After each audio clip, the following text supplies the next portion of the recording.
Hello everyone. Class में आपका स्वागत है। मैं रंजन कुमार आज के लेक्चर में आपका स्वागत करते हैं। दोस्तों, आज हम पढ़ने वाले हैं क्लास 6 की लास्ट चैप्टर, क्लास 6 की पॉलिटी के लास्ट चैप्टर, पॉलिटी के लास्ट चैप्टर पढ़ने वाले हैं। पॉलिटी के लास्ट चैप्टर पढ़ेंगे क्लास 6 की एनसीईआरटी की 9 चैप्टर, जो लास्ट चैप्टर है। चैप्टर का नाम है शहर में रोजगार। इससे पहले हम 8 चैप्टर में पढ़ चुके हैं गांव में रोजगार। गांव में कैसे रोजगार होते हैं ये हम अगले पिछले लेक्चर में पढ़ चुके हैं, लेक्चर 8 में पढ़ चुके हैं ये बात। और ये 9 लेक्चर है जो हमारे 6 क्लास की लास्ट चैप्टर है। 6 क्लास की ये बुक है जिसकी लास्ट चैप्टर है 9 चैप्टर शहर में रोजगार। शहर में रोजगार क्या क्या हो सकते हैं, जैसे मॉल में काम करना, कंस्ट्रक्शन बिल्डिंग में काम करना, या रेरी वाले फेरी वाले में काम करना, ये सब तो आते हैं ना शहर के रोजगार में। तो आज हम इसी पे चर्चा करने वाले हैं, शहर में कैसे रोजगार किया जा सकता है, किस प्रकार के रोजगार होते हैं। तो इसमें आप जैसे हम आज पढ़ाने वाले हैं, क्या क्या हम पढ़ा लेंगे आज, उस सब क्या क्या सीखेंगे, क्या क्या सीख सकते हैं। जैसे हम क्या सीख सकते हैं, शहर में रोजगार यानी कि शहर में किस तरह के रोजगार होते हैं। जैसे आप ये देख रहे हैं एक मार्केट है, फेरी वाले रेड़ी वाले हैं, तो कैसे हो सकता है ये रोजगार, ये भी तो एक शहर का रोजगार हुआ ना। आम आम में जैसे गांव में आप इस तरह के भीड़ उतना नहीं देखते होइएगा, इस तरह की इतनी सब्जी जो लगी हुई है ना, इतनी दोनों साइड, ये आप नहीं देखते होइएगा। जैसे शहर में और रोजगार भी होते हैं अस्थायी रोजगार, जैसे कि सरकारी नौकरी अस्थायी हो गया। अस्थायी रोजगार जैसे प्राइवेट में जैसे कॉन्ट्रैक्ट पे कुछ जॉब रखी जाती है, वो अस्थायी हो गया। दिहाड़ी मजदूर जो रोज कमाते हैं रोज खाते हैं, रोज के उनके पास रोज अपना कोई प्राइवेट काम नहीं होता, जो फिक्स काम नहीं होता।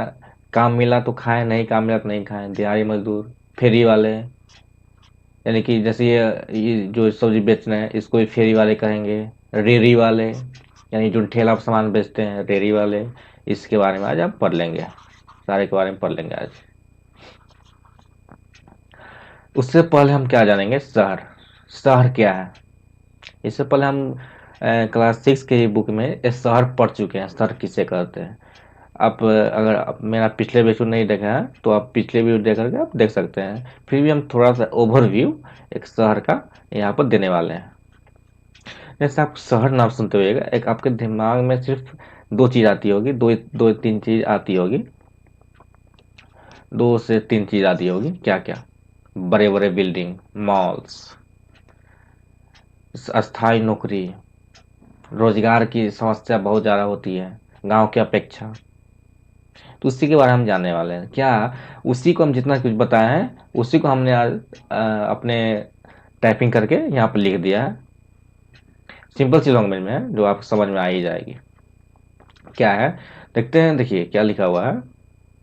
जिस स्थान पर लोगों का मुख्य पेशा खेती बाड़ी नहीं होता है, यानी कि हम गांव में पढ़ के क्या पढ़ रहे हैं, गांव का जो मुख्य पेशा होता है, रोजगार होता है, वो खेती होता है। लेकिन कहा गया है शहर के मुख्य पेशा खेती बाड़ी नहीं होती है, खेती बाड़ी नहीं होती है, खेती बाड़ी के अलावा कुछ होती है, उसे शहर कहते हैं। सिंपल सी बात है, खेती बाड़ी के अलावा नहीं हुआ वो शहर हो गया। कृषि उत्पाद के लिए शहर को गांव पर निर्भर रहना पड़ता है, यानी कि किसी भी जितने उत्पाद हैं, धान गेहूं चावल जितने हैं, ये अगर हम कहे जाए इसमें तो ये पूरा गांव पर निर्भर रहते हैं। जैसे कि चावल दाल गेहूं, क्योंकि इस शहर में उतना खेती की ज़मीन नहीं होती है, सिर्फ जनसंख्या घनत्व ज़्यादा होता है जिससे खेती की ज़मीन नहीं होती है। तो जितने खान पान की चीज़ होते हैं ना, गाँव पर निर्भर रहना पड़ता है। शहर में पेशों की एक लंबी लिस्ट बन सकती है। जैसे इस शहर में अगर कहा जाए, सच में ऐसी बात है, अगर कहा जाए तो शहर में बहुत सारे पेशा हो सकता है।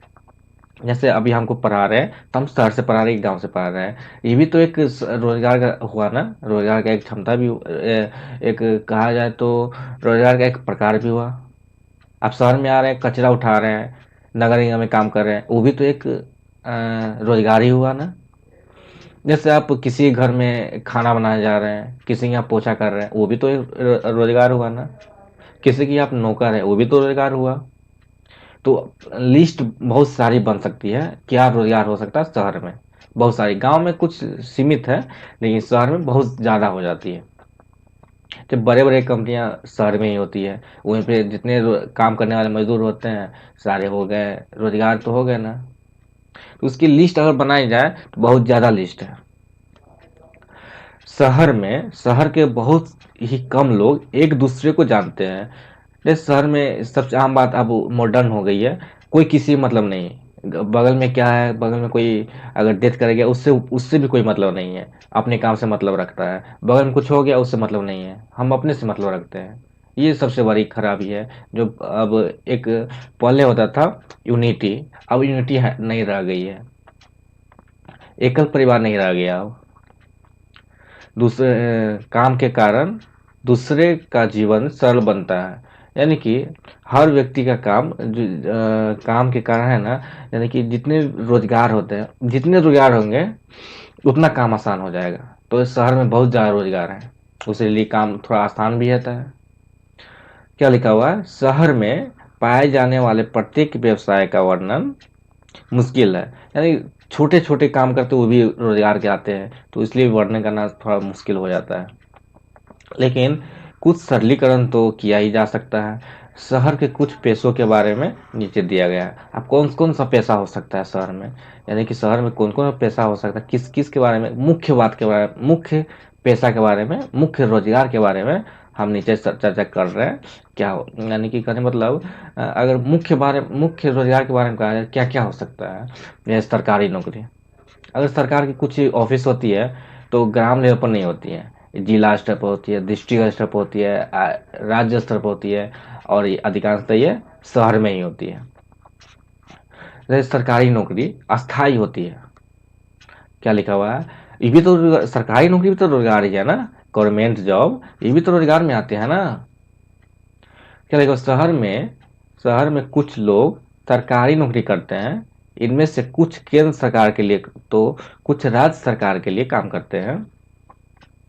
सरकारी नौकरी में कई स्तर होते हैं।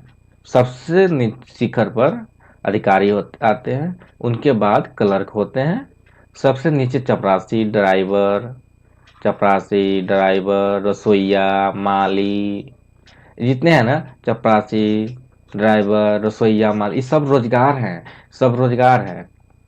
यानी कहा गया है शहर में जो सरकारी नौकरी करते हैं इनमें कुछ राज्य के अधिकारी होते हैं, कुछ केंद्र के अधिकारी होते हैं। जैसे डीएम हो गए, डिस्ट्रिक्ट मजिस्ट्रेट, वो केंद्र के अधिकारी हैं, वो भी तो सरकारी सरकारी नौकरी करते हैं, तो वो भी तो रोजगार के हुए ना, वो भी तो रोजगार कर रहे हैं ना।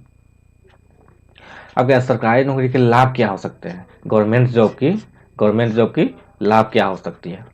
देखिए क्या हो सकता है, सरकारी नौकरी, पहली बात तो सरकारी नौकरी अस्थायी होती है, उसके बाद पेंशन मिलेगी आपको, तो अस्थाई होगी। तो ये अस्थाई होती है, इससे आपको कोई मतलब नहीं है, आप दिहाड़ी मजदूरी क्या उससे मतलब नहीं है, इसमें अस्थाई होता है, पैसा आपको मिलना ही मिलना है। इसका क्या, इसका मतलब है कि सरकारी कर्मचारी इस बात के लिए निश्चित है रहता है कि वह रिटायरमेंट होने तक नौकरी करेगा। सरकारी नौकरी में वेतन नियमित रूप से मिलता है। सरकारी नौकरी जब होती है तो पैसा मिलना ही मिलना है, और अब छुट्टी लो या नहीं। लेकिन दिहाड़ी मजदूर में क्या होता है, एक दिन आप छुट्टी ले उस दिन का पैसा आपका कटेगा। अब क्या है, वेतन के अलावा और भी कई सुविधाएं मिलती है। जैसे मान लीजिए वेतन मिल रहा है, जैसे रहने का आवास मिल गया, एक घर मिल गया, बच्चे की पढ़ाई का फीस मिल गया, गाड़ी का जो मेंटेनेंस होता है वो मिल गया। तो ये भी एक फ़ायदा होता है सरकारी जॉब की, जिससे हम डबल फायदा भी कर सकते हैं। तो सरकारी नौकरी तो एक रोजगार हुआ। तो रोजगार से जो पैसा मिल रहा है, जो पैसा मिल रहा है उस वो पैसा तो बचा ही, उसके बाद सरकारी नौकरी में जो जॉब करते हैं उनके फायदा क्या क्या है। ये फायदा ये हो सकता है ना, फायदा ये हो सकता है कि उसका जो पैसा मिला वो भी है, सरकार की तरफ से मिलता है, घर मिलता है रहने का, बच्चे होते हैं उनके पढ़ाने का पैसा वो भी सरकार ही पे करती है। बहुत सारा ऐसा है जो इसके बारे में लिस्ट बनाया जाए तो छोटी छोटी चीज़ बहुत हो जाएगी। और आगे क्या रोजगार हो सकते हैं, जैसे प्राइवेट कंपनी की नौकरी हो सकती है। तो एक मान लीजिए कोई कंपनी है, प्राइवेट है, और जैसे मान लीजिए इसमें ये कॉल कॉल सेंटर है, कॉल सेंटर है। कॉल सेंटर से हम जैसे अब कॉल सेंटर में जैसे आप किसी को कॉल करते हैं, मान लीजिए आप अपने फ़ोन से कस्टमर केयर में कॉल किए, तो वहाँ से एक बंदा या बंदी कॉल रिसीव करती है कि आप, हाँ सर आपकी क्या समस्या है। तो जो काम कर रहा है वो भी तो प्राइवेट कंपनी की नौकरी हुई ना, प्राइवेट रोजगार हुआ। तो ये कॉल सेंटर का पिकअप में हम दिखला रहे हैं कि वो प्राइवेट रोजगार है, लेकिन रोजगार तो वो भी है, उससे भी तो आप पैसा अर्न कर सकते हैं ना, उससे भी आप जीवन चला सकते हैं। क्या है, कई लोग निजी कंपनियों में काम करते हैं, कुछ प्राइवेट कंपनियां काफ़ी बड़ी होती है, सॉरी काफ़ी बड़ी होती है। इन कंपनियों द्वारा लगभग हर वह सुविधा दी जाती है जो सरकारी नौकरी में मिलती है, यानी कि बड़े बड़े जैसे रिलायंस जियो हो गया, आईबीएम हो गया, ये सब प्राइवेट है। फिर भी लेकिन बड़ी कंपनी है, तो सरकार की तरफ से जो सुविधा मिलती है एक सरकारी जॉब जॉब वाले की, वही सुविधा मिलती है प्राइवेट वाले की। ठीक है। अब क्या है, अस्थाई कर्मचारी तथा अस्थाई कर्मचारी, यानी अस्थाई कर्मचारी किसे कहते हैं, अस्थाई कर्मचारी किसे कहते हैं। जैसे क्या होगा, अस्थाई कर्मचारी यानी कि अस्थाई अधिकारी, अस्थाई अधिकारी क्या हो गया, अस्थाई कर्मचारियों का अक्सर अच्छी तनख्वाह मिलती है, यानी कि जो फिक्स है, ये कभी जा नहीं सकते, इनको नौकरी से निकाला नहीं जा सकता, उसका उसका पैसा फिक्स है, इतना पैसा आपको मिलेगा ही मिलेगा। लेकिन क्या होता और क्या है, उनकी नौकरी भी सुरक्षित रहती है। लेकिन अस्थायी कर्मचारियों को ऐसी कोई सुविधा नहीं मिलती, जैसे उसकी कभी कभी भी जॉब से हटाई जा सकती है, पेंशन में कम मिलने से लेट कर सकता है, पैसा देने में कम कटौती कर सकता है। देख लेते हैं अस्थायी कर्मचारी किसे कहते हैं। प्राइवेट कंपनियों द्वारा, यानी प्राइवेट कंपनी और फैक्ट्रियों में अधिकतर लोग अस्थायी मजदूर होते हैं।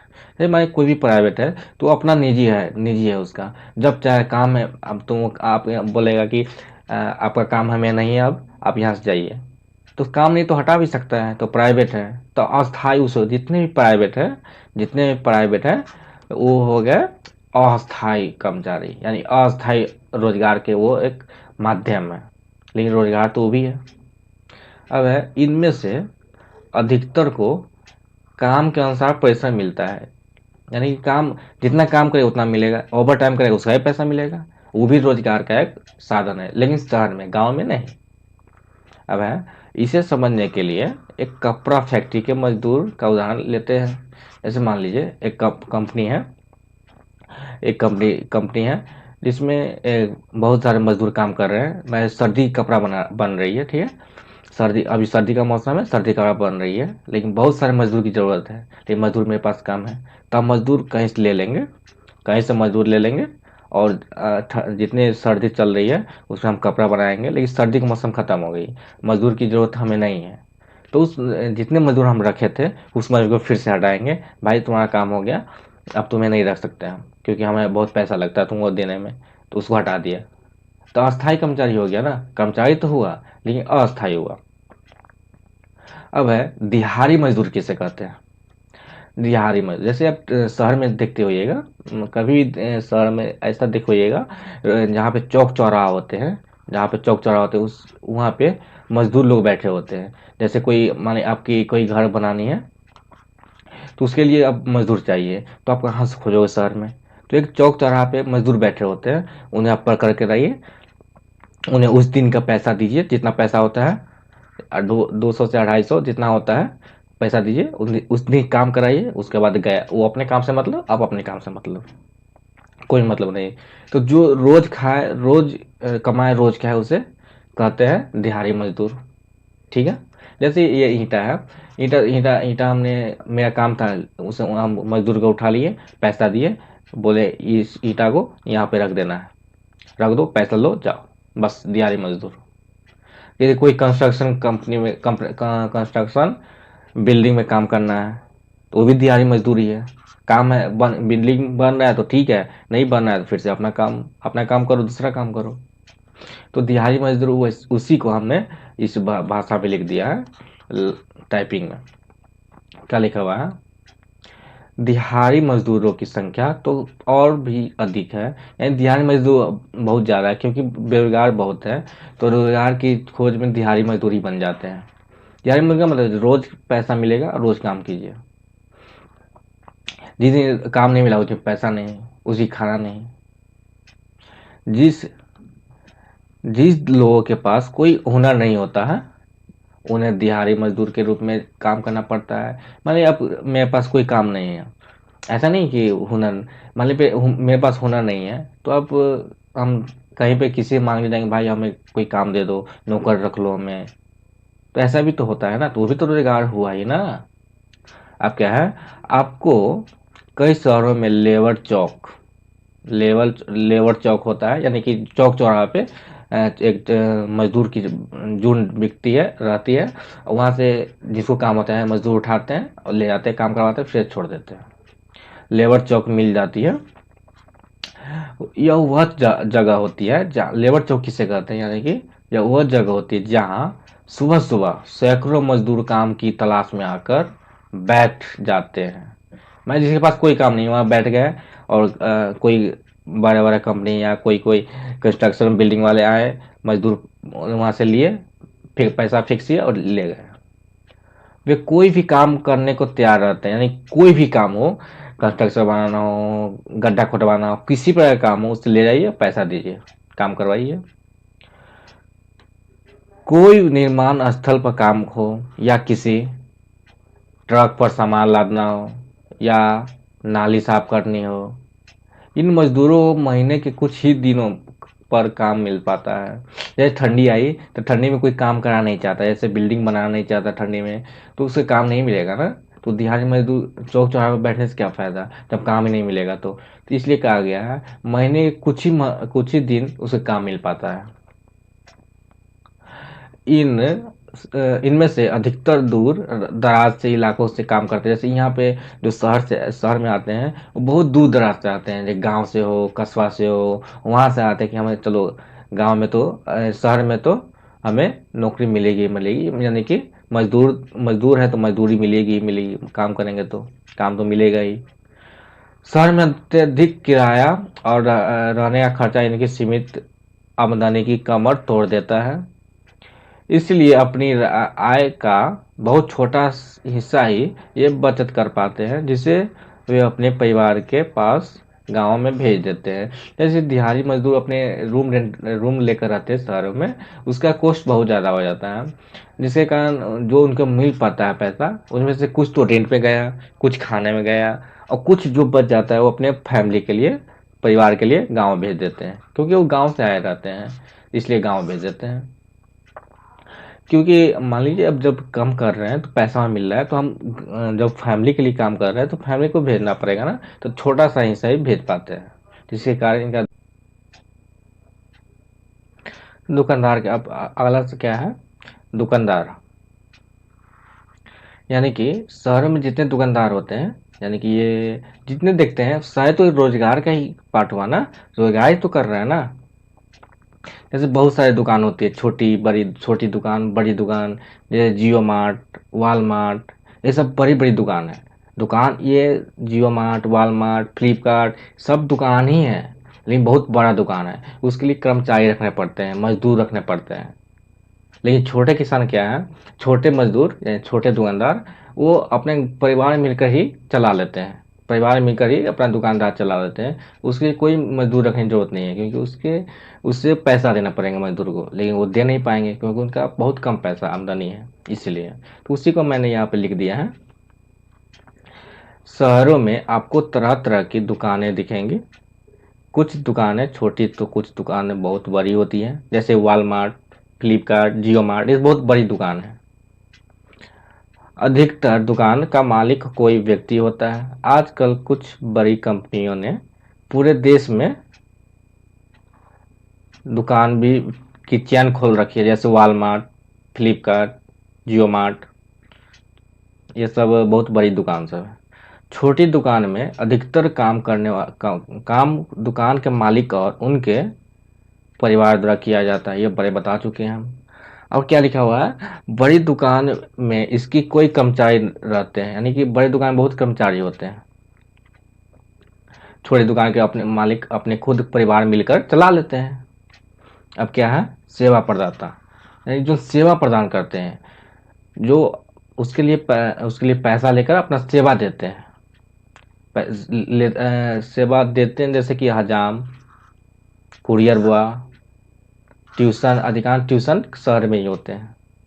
डॉक्टर, नाई हो गया, डॉक्टर हो गया, ये सेवा प्रदान करते हैं अपना।